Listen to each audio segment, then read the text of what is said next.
Olá, queridos, tudo bem? Bem-vindos aí a mais um momento do nosso estudo da Palavra de Deus. Continuando a nossa meditação nos Evangelhos Sinóticos, nós vamos hoje continuar aí a nossa meditação pelo capítulo 9 de Mateus, capítulo 5 de Marcos e com algumas passagens do capítulo 8 de Lucas também. Mas antes vamos orar pedindo para que o Espírito Santo possa iluminar o nosso entendimento e que possamos sair engrandecidos, cada vez mais transformados com o nosso Senhor Jesus. Papai, muito obrigado por mais uma vez o Senhor permitir estarmos aqui para meditar sobre a Tua Palavra, para conhecer do Senhor Jesus, do Senhor Espírito Santo. Conhecer o verdadeiro propósito de que fomos criados como filhos do Senhor para toda a eternidade, mas já também vivendo aqui as realidades do Teu reino, usufruindo do poder que temos pela fé e pelo Espírito Santo que hoje nos dirige. E pedimos humildemente que o Senhor traga para a gente esse entendimento, transforme a nossa mente, o nosso coração, abra os nossos olhos para que possamos Te ver, para que possamos Te engrandecer, para que possamos entender realmente aquilo que o Senhor deseja de nós. Por favor, dirija a cada momento aqui desse estudo e que realmente a gente possa sair daqui mais parecidos com Cristo do que quando entramos. Nós entregamos esse momento nas Tuas mãos e Te agradecemos em nome de Jesus. Amém. Então, gente, nós vamos começar uma primeira passagem lendo o Evangelho de Marcos, capítulo 5, dos versículos 21 ao 43, que conta a história aí da ressurreição da filha de Lázaro e também da cura de uma mulher que sofria hemorragia. Este trecho ele também tem seu paralelo no Evangelho de Mateus, capítulo 9, dos versículos 18 a 26, e Lucas, capítulo 8, do versículo 40 ao 56. Mas vamos ler o de Marcos, então, capítulo 5, do 21 ao 43, que diz assim: E passando Jesus outra vez num barco para o outro lado, ajuntou-se a ele uma grande multidão, e ele estava junto ao mar. E eis que chegou um dos principais da sinagoga, por nome Jairo, e vendo, prostrou-se aos seus pés e rogava-lhe muito, dizendo: Minha filha está morta. Rogo-te que venhas e imponhas as mãos, para que sare e viva. E foi com ele, e seguia-o uma grande multidão que o apertava. E certa mulher que havia 12 anos tinha um fluxo de sangue e que havia padecido muito com muitos médicos e despendido tudo o que tinha, nada lhe aproveitando, isto, antes indo a pior, ouvindo falar de Jesus, veio por detrás, entre a multidão, e tocou sua veste. Porque dizia: Se tão somente tocar suas vestes, sararei. E logo se lhe secou a fonte do seu sangue, e sentiu no seu corpo estar curada daquele mal.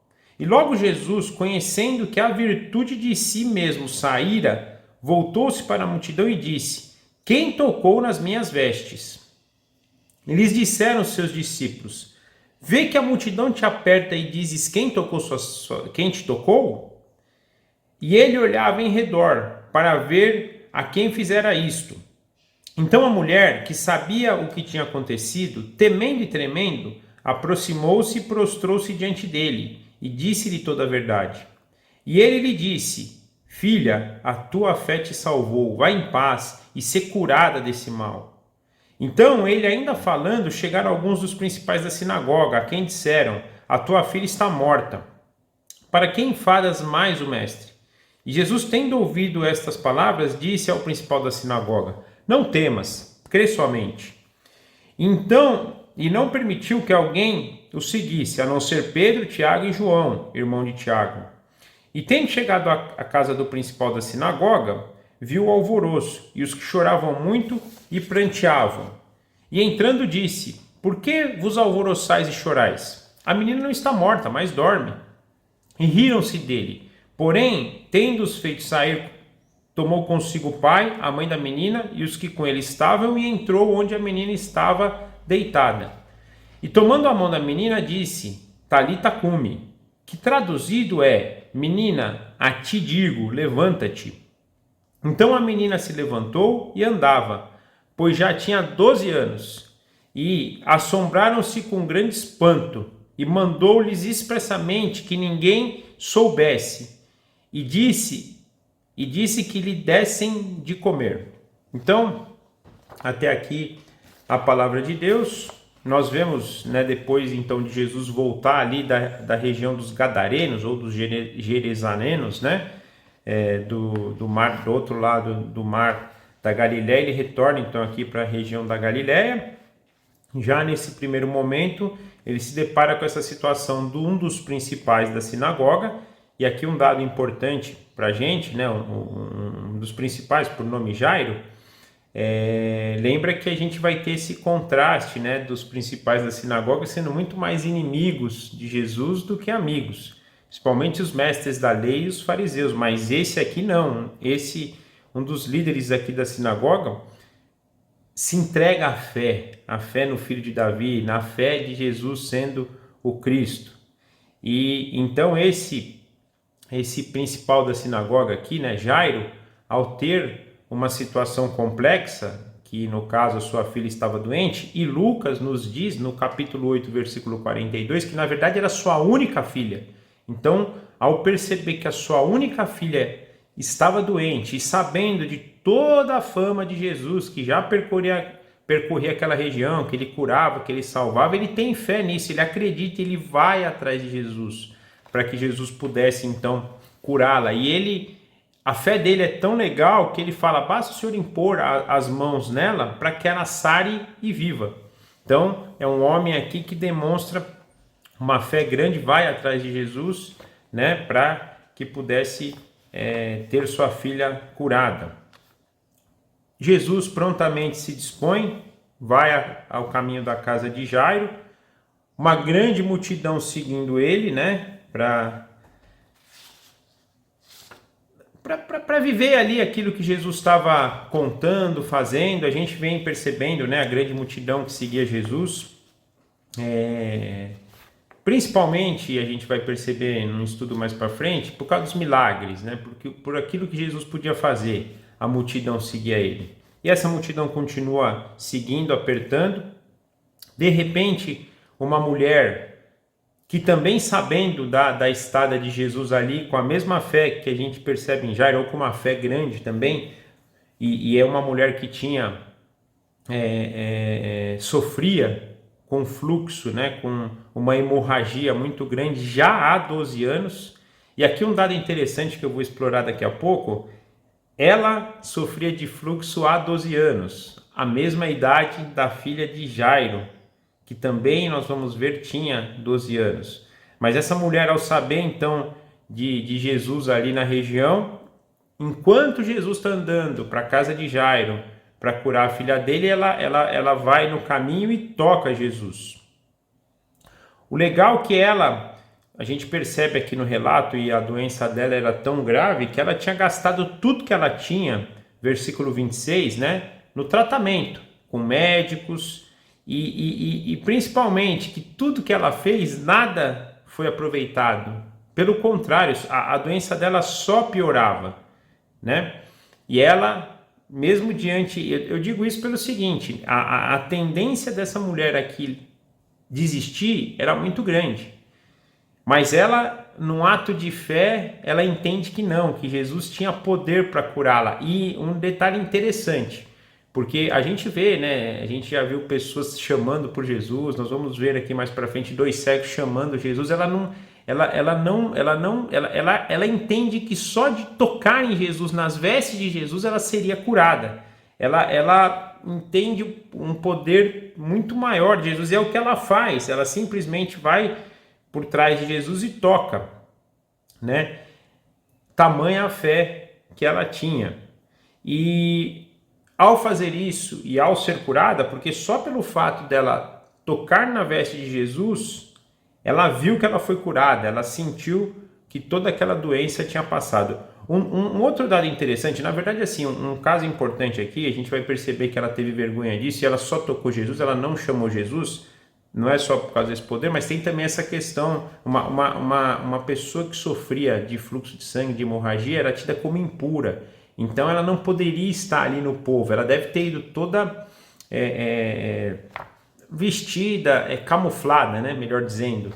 Ela não deve ter ido de forma declarada ali, porque ela era impura, ela é que nem um leproso chegar perto de Jesus, né? Se o leproso fosse na cidade, ele era rejeitado pelos outros. Então ela vai assim meio, faz tudo um pouquinho na surdina, escondido, por causa dessa questão do fluxo dela. Não era algo que o público ao ver trataria ela bem, né? Ou o público provavelmente a rejeitaria. Mas ao fazer isso, Jesus percebe que virtude tinha saído dele. Aqui na versão que eu estou usando diz virtude, algumas outras versões diz poder. Então Jesus sente esse poder sendo passado. Mas na verdade Jesus acho que sabia, né? Mas ele está aqui mostrando para a gente que ele percebe essa saída de poder, ele vive ali a situação, Jesus, né? Esse poder sendo transmitido, né, para ela, e ele logo pergunta: quem me tocou? Quem tocou minhas vestes? E é interessante, Lucas, no capítulo 8, versículo 46, diz que todos negaram, inclusive a mulher, todos negaram, né? E os discípulos ainda meio que zombam, né? Falam: Senhor, olha a multidão que está aqui, e como é que o Senhor diz quem me tocou? Está todo mundo te tocando, né? E como é que o Senhor pergunta quem te tocou? E aqui um dado bacana, gente, porque Jesus estava sendo tocado por todo mundo. Jesus andando ali com a multidão não devia ser algo. Eles até usam aqui a palavra do alvoroço, né? Devia estar todo mundo querendo tocar Jesus. Que nem quando chega alguém famoso num lugar, né? Aquela concentração, todo mundo se apertando ali para, né, para tocar em Jesus. Então muitos tocaram, mas só a mulher foi curada pelo poder. Ou seja, o poder, ele é acompanhado por fé. E daqui a pouco nós vamos falar sobre isso numa próxima passagem, mas é importante a gente ter isso em mente. Essas coisas trabalham juntas. Esse poder disponível para nós, como filhos, ele vem diante da fé. E é importante a gente ter isso em mente. A fé que o próprio Senhor dá para a gente e nós recebemos, mas é por meio da manifestação dela que a gente consegue, então, ter esse poder. Outro dado interessante, aí eu vou ler aqui o versículo 47 do capítulo 8. Então, quando Jesus faz essa pergunta, todos negam. Olha o que o versículo 47, do capítulo 8 de Lucas nos diz.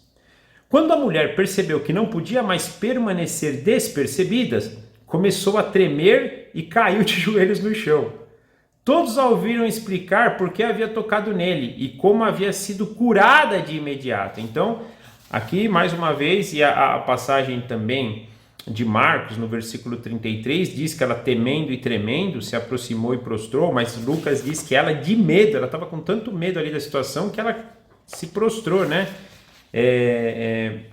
E por isso mostra também um pouco pra gente por que ela, só dar uma ajustadinha aqui, gente, por que ela negou no primeiro momento, né, o medo dela, e de novo, por esse fato dela estar entre aspas, ser impura, sangrando, tal, toda essa vergonha, né, é por isso que ela não contou, mas ela, num passo também de confiança e de fé, que é algo que a gente deve mostrar, e a fé também deve nos impulsionar para essa confiança, ela se prostra diante de Jesus e ela se entrega, né? Fui eu que toquei na veste do Senhor, e Lucas nos relata aqui que ela contou tudo. Então provavelmente aqui foi um tempo aqui de explicação, ela falando que durante 12 anos sofria, foi médicos e nada foi, não houve cura, pelo contrário, só houve piora. Ela se relacionou ali com eles, e aí Jesus, nas respostas mais lindas, né? Lembrando, gente, Jesus estava indo curar a filha de Jairo, mas Jesus responde para ela: filha. Jesus responde para ela: filha, A tua fé te salvou. Vai em paz e ser curada desse mal. Gente, como é bom a gente saber que a gente tem um pai. Ela venceu aqui o medo, ela contou toda a história, tudo.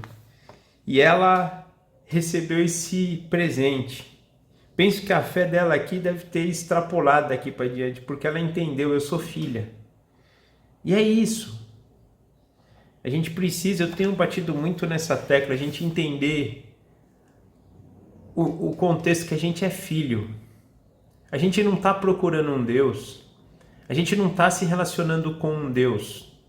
Ele é Deus. E a gente sabe disso e todas as características de Deus, mas o relacionamento que a gente procura é um relacionamento, ou deve procurar, é um relacionamento de filho. Ele quer ser conhecido como Pai. Jesus veio aqui para nos apresentar Deus como Pai. E ele responde para a gente, filho, a tua fé, filha, a tua fé te salvou, vai em paz e ser curada deste teu mal. Acho que mais do que a hemorragia, esse dia essa moça, essa mulher, ela foi curada da escravidão, da servidão e deixou de ter em mente que era serva desse mundo para entender que é uma filha de Deus. A gente às vezes vive escravizado, sem ter noção do que é ser filho, mas lembra que a própria Bíblia nos diz, se nós que somos ruins, sabemos cuidar bem dos nossos filhos, quiçá Deus, que é perfeito, não vai cuidar melhor ainda dos seus. E a gente precisa ter esse entendimento. Essa passagem de filha é maravilhosa. De novo, Jesus estava indo curar a filha de um dos principais, mas ele primeiro, no caminho, cura a sua filha.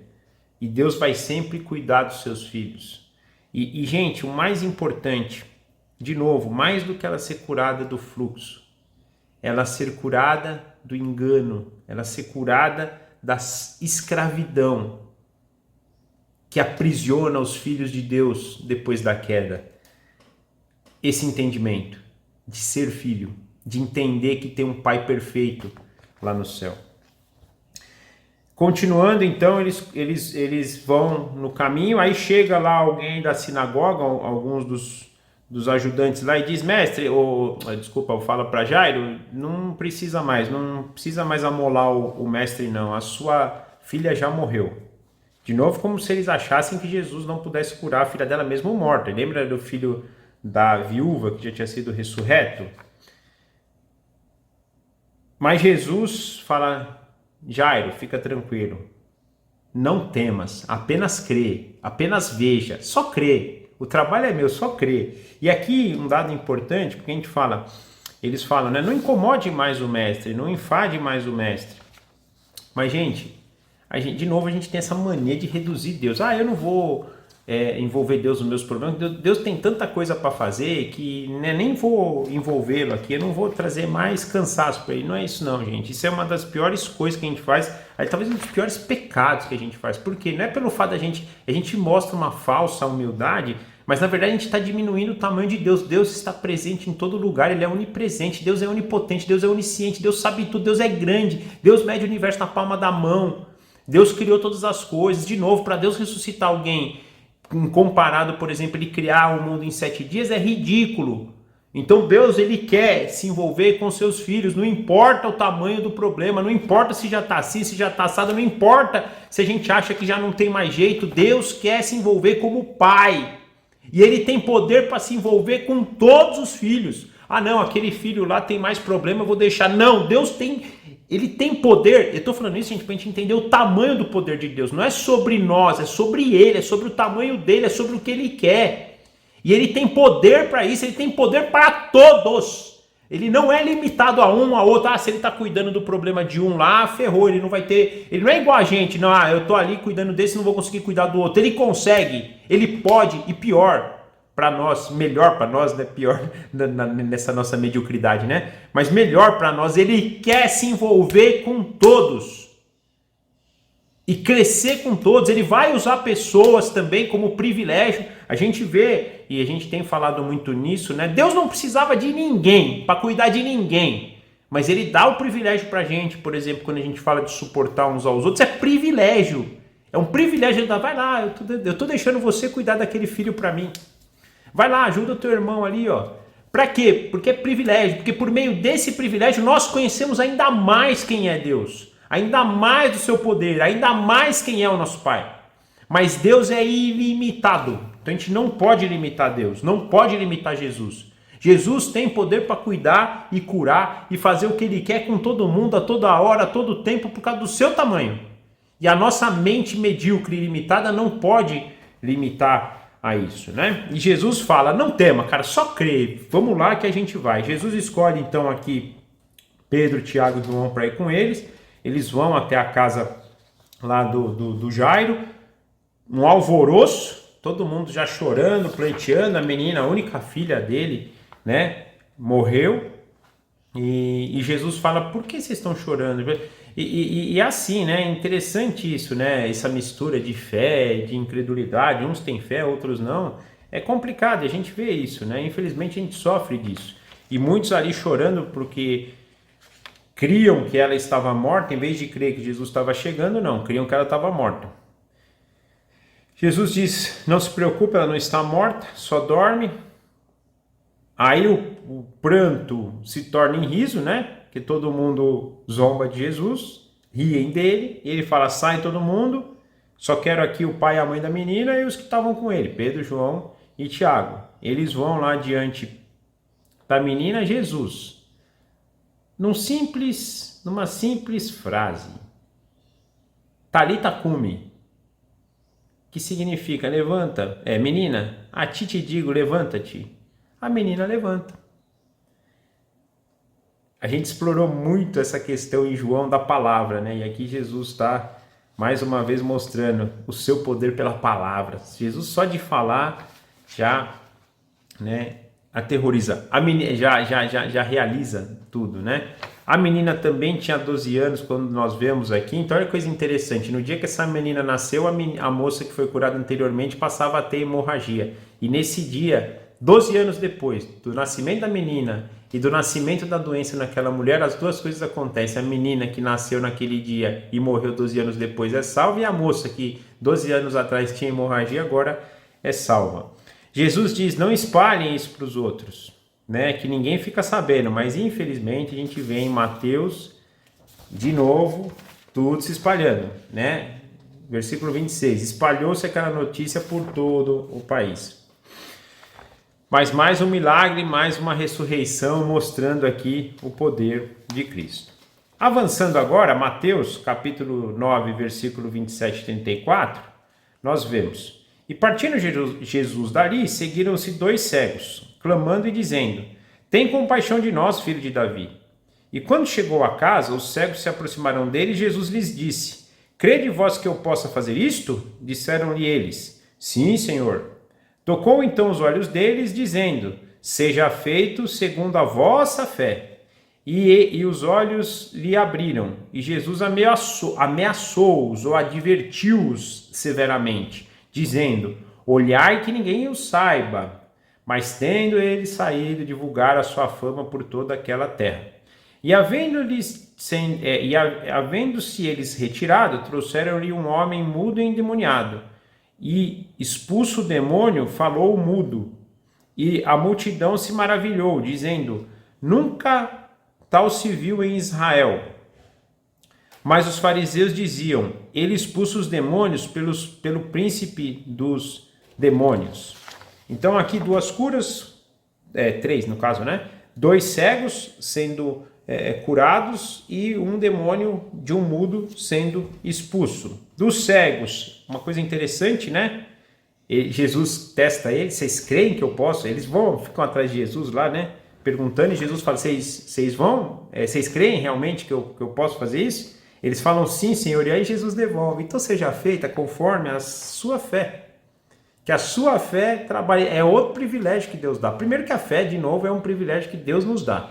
Mas Jesus também nos dá essa condição. A sua fé te salvou, né? E é o que acontece com eles, os olhos deles se abrem. Porém, aqui um negócio interessante, porque Jesus adverte eles, e o texto aqui que eu li diz ameaçou, tem uma outra versão que diz que advertiu severamente, para que eles não contassem isso para ninguém, mas eles saem contando. Eu até entendo a empolgação deles, né? Eles devem ter ficado assim maravilhados, foram curados, tal, mas eles tinham que ter obedecido. Isso mostra algo que muitos de nós sofremos, que é a gente ter uma fé para a cura, mas não ter uma fé para a obediência. E a fé precisa nos direcionar para todas as coisas. Primeiro, para a gente usar do poder que hoje nos é designado pelo Espírito Santo, mediante a fé, para o propósito, para o serviço, mas também, eu estou falando do poder, né? Mas também para a obediência. Nós precisamos ter esse entendimento. E aqui a gente está vendo que as pessoas têm uma fé que cura, mas não têm uma fé para obedecer. E a gente entende, né, que a obediência ela é genuína. A obediência ela mostra uma fé genuína. Eu gosto muito da passagem de Tiago, né? Que a fé sem obras é uma fé morta. O que quer dizer isso? Não é que a gente, por meio de obras, a gente ganha fé, não é isso. Mas a verdadeira fé te induz à obediência, te induz a obras. E aí, como fruto dessa verdadeira fé, você vai produzir obediência, vai produzir obras, né? Então isso é importante. Depois vemos aqui então um homem endemoniado que era mudo. Jesus também expulsa os demônios, e aí de novo aquele embate aí mostrando, você vê, se um dos líderes ali, Jairo, crê, aqui vemos outros fariseus dizendo que ele fazia essas coisas por meio de Satanás. Mais uma vez, Jesus já tinha explicado para eles como não pode ser por Satanás, como é que ele vai dividir a casa, né?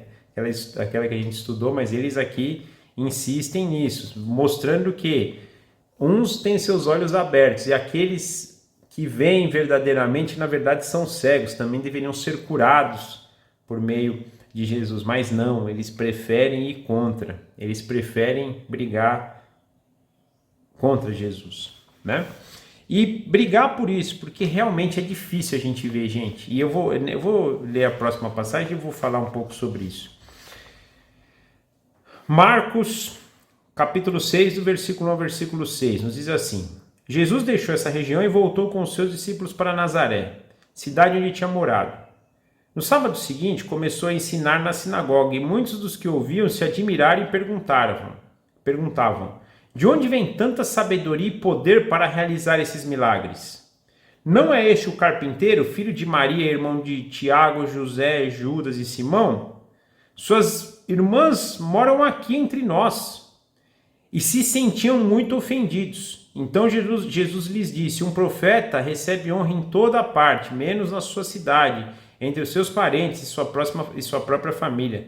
Por isso, não pode realizar milagres ali, exceto pôr a mão sobre alguns enfermos e curá-los. E ficou admirado com a incredulidade desse povo. Você vê, de novo, a gente brigando até aqui a palavra de Deus, né? Mas a gente brigando aqui nessa questão da fé e da incredulidade, né?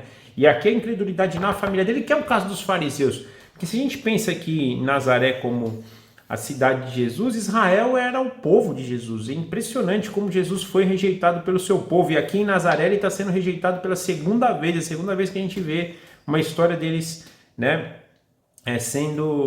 Deles rejeitando Jesus. E uma coisa interessante aqui, que eles ficam ofendidos. Na verdade, Mateus, no capítulo 13, versículo 56, que é 56, né, que é o trecho onde está a passagem paralela aqui de Mateus, ele diz onde ele aprendeu todas essas coisas. E aí, gente, eu queria trazer também uma lição para a gente, como a gente se ofende às vezes com o crescimento de outras pessoas, né? Principalmente aquelas pessoas perto. Parece que a gente não quer que as pessoas cresçam, não quer que as pessoas evoluam, né? A gente se ofende com isso. Eles se ofendiam. Para eles era inconcebível um filho do carpinteiro, né? A irmã, a mãe dele, os irmãos dele, as irmãs deles estavam ali, brincavam ali, e não era possível ele fazer tanta coisa, não era possível ele ter tanta sabedoria, né? Ele ter aprendido tantas coisas. Em vez deles glorificarem a Deus por isso, não. eles se sentem ofendidos. E aí o que é o ponto? Quantas vezes a gente vê alguém na igreja fazendo algo diferenciado, em vez de a gente glorificar a Deus, a gente se ofende, a gente não reconhece o crescimento, né, das pessoas. A gente olha para fora, a gente vai ver um monte de pregador fora, a gente não olha os aqui que estão no Brasil, a gente não olha aqueles irmãos maravilhosos que tem na igreja, que a gente pode, né, compartilhar com eles. Não, a gente só quer ir, né, porque a gente se ofende, pra gente, não, ele está aqui com a gente, olha a família dele, ele é um dos nossos, não pode ser, né, porque a gente se limita, e aí a gente quer limitar os outros também, principalmente os que estão à nossa volta. É o que os fariseus faziam também. Os fariseus, porque eu disse, né, é mais fácil eu falar que ele é de Satanás, porque eu não quero que ele venha aqui, né, ser superior a mim. Eu vou negar ele, eu vou dizer que o que ele faz é do mal, porque eu não quero receber dele.